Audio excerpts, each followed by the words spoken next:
everybody. GA Recap Monday. I know. You're thinking, where in the hell have you been? Right?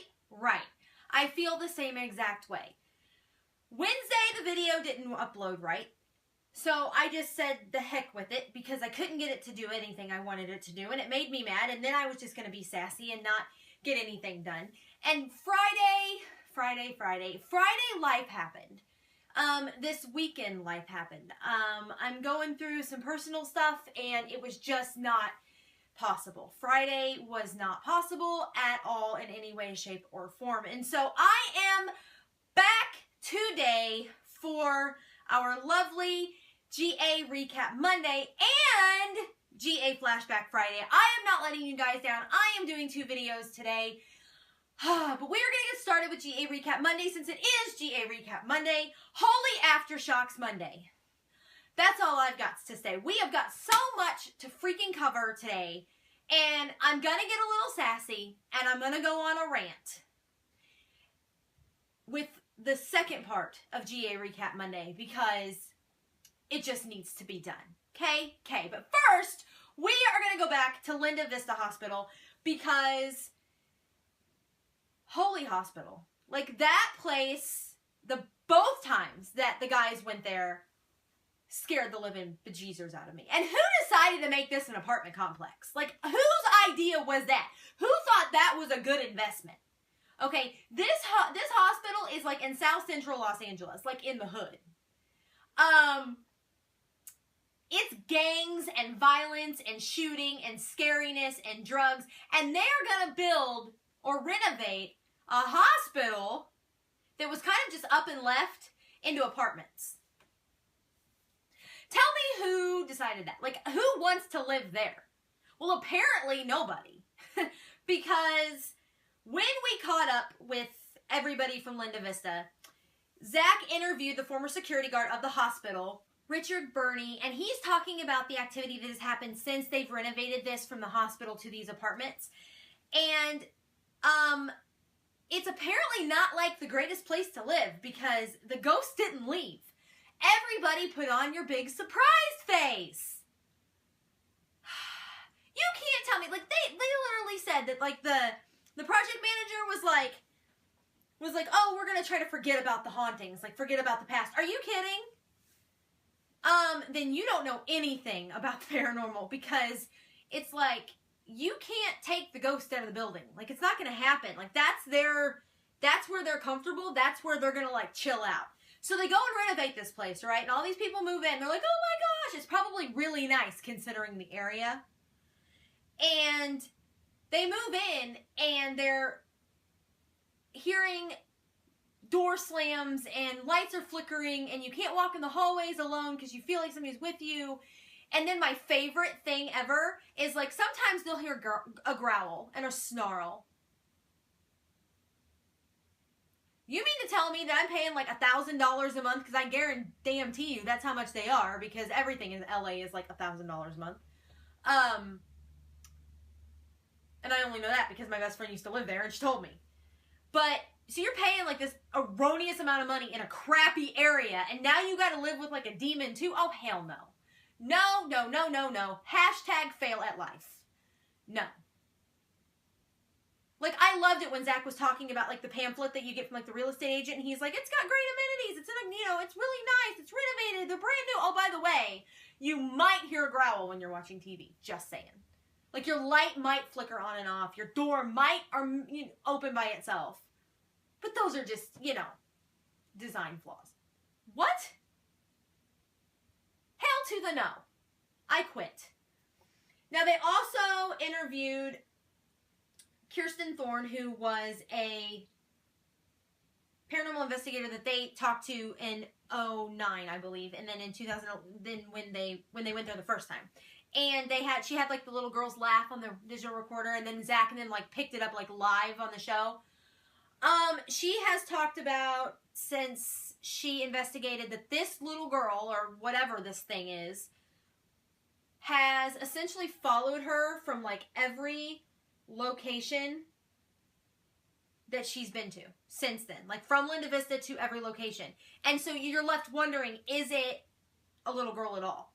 Is it, like she said, residual energy? Is it something that just kind of happens? Or is this something more sinister?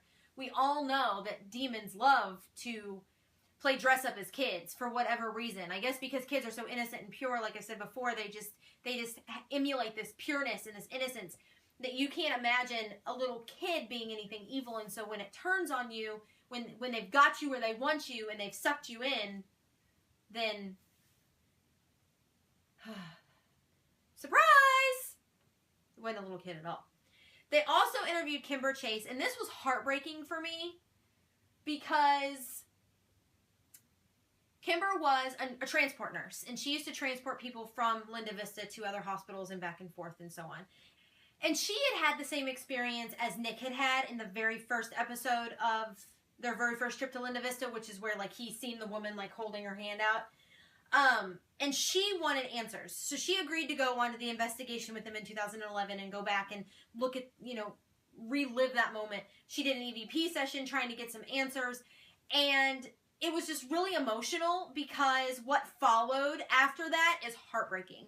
She went back to the hotel after the shoot and began to have horrible, horrible nightmares, which you hear so often after a paranormal investigation and after you experience the paranormal. And they also, she went home and it was just like this massive amount of heartbreak for her. She went home, she said on February, they shot the show on February 1st, and on Valentine's Day of that same year, her mother passed away. She hadn't been home 48 hours and her mother passes away in her arms. Like that, I was instantly just ugly cry, in tears, bawling, hysterical.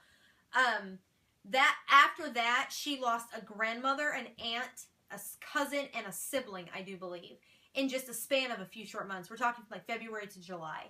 So less than 6 months, and she loses all of these family members. And Zach's like, do you think that your experience at Linda Vista had anything to do with what happened?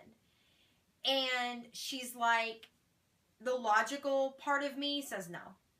The emotional, like the spiritually emotional part of me wonders, if I would have stayed away, would this have happened? But we don't know. We just don't know.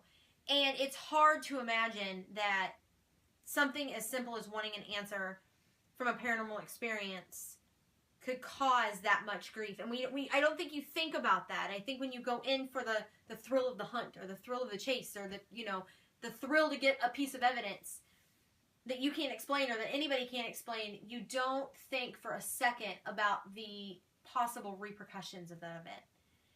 And it was just really, really, really heartbreaking. And it ended, the recap with Linda Vista ended back with Richard and talking about how he had taken a vanity mirror from the hospital, from room 323, which was one of the most sinister places in the entire hospital. And he took this mirror, and once he took it home, all of this activity started happening in his house. He started hearing things and seeing things and experiencing all of this stuff, so he took it out, and it stopped. And this is where it kind of took a weird turn. Like, I wasn't expecting it to go here, but it went there. Zach talks about how Aaron and him, have collected things over the years from different places that they've been to, and how Zach had all of this stuff in his dungeon, in his house, in his old house, and how the energy in that home was so negative. And he talks about all the bad experiences that he had there. And then he kind of turns the camera to Aaron and talks almost to him.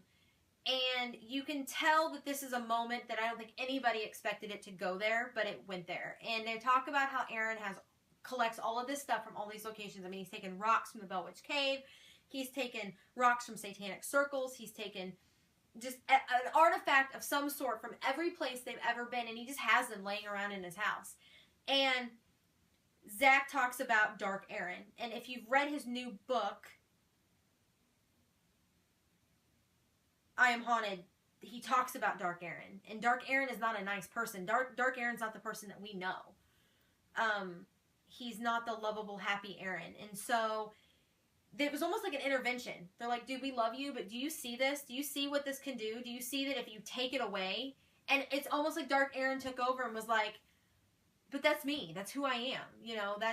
I'm going to do this I'm going to do this till I die, and then we'll get rid of it. And like Zach said, you're not going to make somebody like Aaron take that away.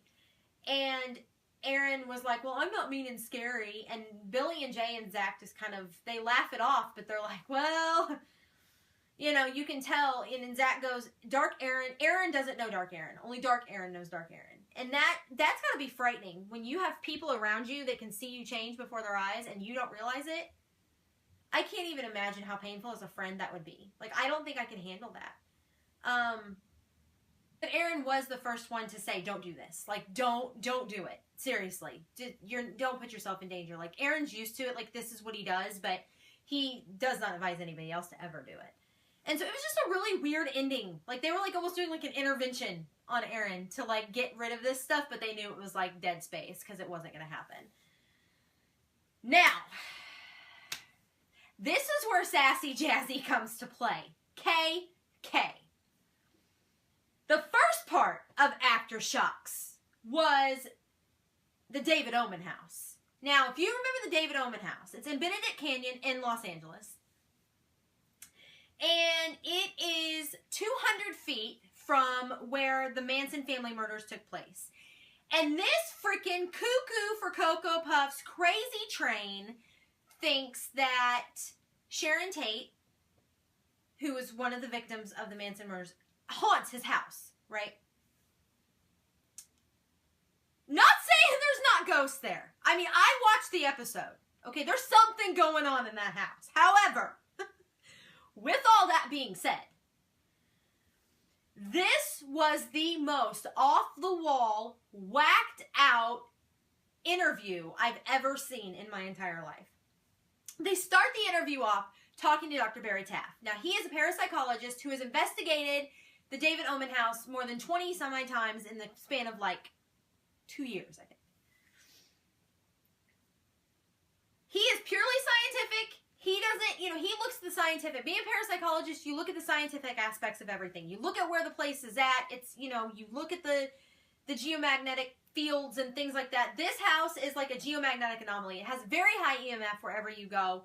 You go outside, it's high. You go inside, it's high. You go in certain places of the house, it's higher. It's just, the energy is there. It's strong, it's dense, it's there. That being said, we all know that we believe that ghosts are made up of electromagnetic energy, that we have to be able to have, you know, that they feed off of that, and they need the energy to produce and manifest and whatever. If you're sensitive to your environment, if you're natural sensitive to your environment, you're going to experience things. Once again, that all being said, this man is nuts. I don't think that,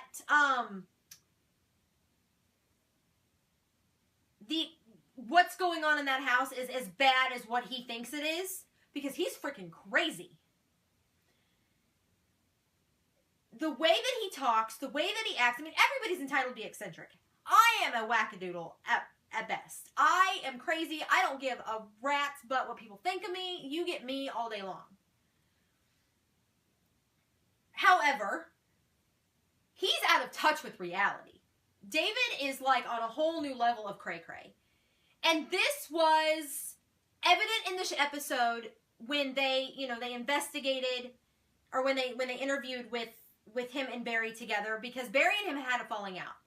It ended badly. Barry, you know, investigated. He would ask David about his health history and things like that, and he was what he called David a poltergeist agent, which basically means that David is sensitive to his environment. He feeds off the electromagnetic energy in the home. He has some health issues. It's been known that David's had seizures, and sometimes when that happens, this happens, and then it just kind of all explodes. Then there was things that he couldn't explain. The voices that were heard, the things being knocked over, they did a study where 60, I believe it was like 61 people went into the home. Of those 61 people, 42 got sick. Some of those with severe illnesses. Again, is that paranormal, or is that something to the environment? We know that high levels of EMF can cause you to hallucinate and feel sick, and it's one of those things that you just don't know. And I see where he has to come at it from a scientific standpoint. That's his view. He doesn't believe that the home is haunted by Sharon Tate herself. He believes that something is going on that he can't explain. He doesn't know what it is, but he thinks that David feeds a lot of that too. He's mentally unstable. He's a wackadoodle to the 10th power. Like, it's beyond me. And I left watching the video shaking my freaking head, but I was set off on a whole new level last night. I get all up on the Twitter, okay? Now, I like being on Twitter. I like trolling Twitter and seeing what's going on, and I follow all the guys on Twitter. And I'm one of those crazies that, like, have my notifications set when Zach tweets, I get it. Stalker, I know, but whatever. I like to know what's going on. Okay? You never know when he's going to drop, like, a Ghost Adventures bomb, and the world's going to come to an end. So I always watch. And I see him, like, ranting on Twitter, and I'm like, what is going on? So I start reading him, and he's in, like, this heated battle with David Owen. Because David is running his mouth about Zach and his friends and his fans. So, Jazzy being Jazzy, nah, I couldn't keep my mouth shut, okay? I don't have that filter that goes from my mouth to my brain when I'm defending something that I care about. So I get all up on the Twitter, and I send David a message about how Zach has done nothing but give him respect, and he treats him and his friends like this. I was like, hashtag rude as hell. I get a tweet back, right? I get mentioned back by this crazy train. Really? When you have friends like Zach, who needs enemies? How about you ask Nick how that goes before you start talking smack? Excuse me? Oh, hell no. You do not even. Don't even start with me. Don't even. Oh, that set me off. So I responded with something about he was only mad because the whole world now knows he's officially crazy. And that he pissed off the wrong set of people because Ghost Adventures fans are loud and loyal, and he will lose. So I got all excited thinking I was going to have this epic war. Oh, no. This baby blocked me on Twitter. Thank you. I will take a bow. My job is done. And not only has he blocked me, but he's blocked Lene, and he's blocked one of our wonderful members, Bobby, because like I said, you don't screw with Ghost Adventures fans, and especially the Ghost Adventures fans on our fan page, because we tend to get a little worked up. So, on that wonderful note of sassiness, because if I keep talking about it, I'm gonna get mad. Let's just say that I don't think that David's house tours are going to continue to go well now that he has pissed off every Ghost Adventures fan in the world. I don't think it's going to be anybody's top priority on their bucket list. Just saying. Namaste. But that's all I have for Ghost Adventures after. See, I can't even talk. I've gotten all See, I can't even talk. I have gotten all frustrated and flustered and worked up over this stupid whack job. God, I cannot handle crazy people. I am so over crazy and mentally unstable and dysfunctional and whack jobby. No. I can't do it. I'm just done. Hashtag done. Let's try that again. That is all I have for GA Recap Monday. Good night. I will be back tomorrow for GAQA Tuesday, where I answer all of your Ghost Adventures related questions that you ask me on the Facebook. If you haven't got yours in, get them in today. I'm still taking questions, and I will do so until right before I shoot the video tomorrow. And I will also be back for What Should I Do Wednesday, where I answer all of your general paranormal related questions, and you can start submitting me those right now in the comments below. I hope you guys have a wonderful rest of your Monday. What am I going to do? Oh yeah, I'm going to shoot another video. I'm going to shoot GA Flashback Friday for you guys and get that uploaded tonight as well. It may come a little later than this one, but it's going to be there. I promise you, because I am getting caught up on life right now. So I hope you guys have a wonderful rest of your Monday. I will see you guys tomorrow for GAQA Tuesday. Until then, stay happy, stay healthy, stay warm. Enjoy the spring-like weather. I know I am. It is 75 and sunny outside. And I will see you guys tomorrow.